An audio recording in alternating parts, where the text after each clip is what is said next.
Salah satu aktivitas yang nggak boleh dilewatin saat berada di Banda Aceh adalah ngopi.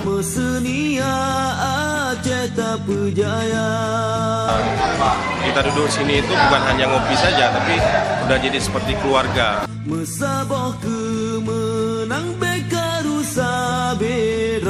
Jadi DJ Kopi ini memang menjadi gaya hidup masyarakat Aceh dengan salah satunya seperti minum kopi.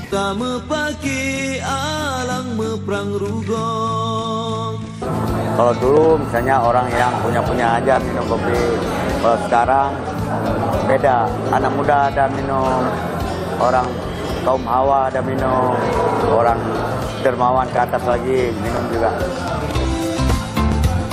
Kedai ini paling ramai pengunjung di pagi hari.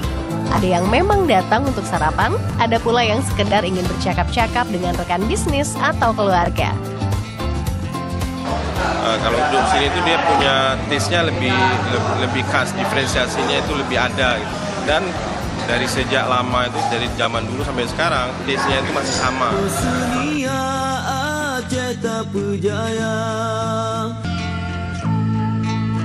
Buktinya adalah adanya kedai kopi yang sudah berusia puluhan tahun.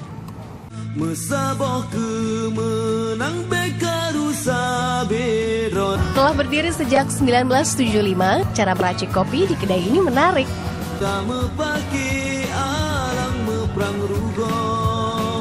Ja, hijab kupilih. Di sini, teknik tarik kopi jadi andalannya.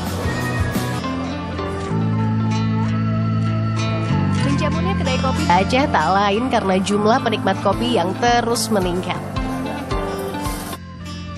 Sejumlah warung kopi juga sering dijadikan tempat diskusi publik. Masyarakat Aceh tidak bisa lepas dari kopi. Warung kopi di Aceh merupakan ibaratnya rumah kedua. Warung kopi ini bisa menyelesaikan persoalan-persoalan yang tidak bisa diselesaikan baik itu di kantor maupun di rumah.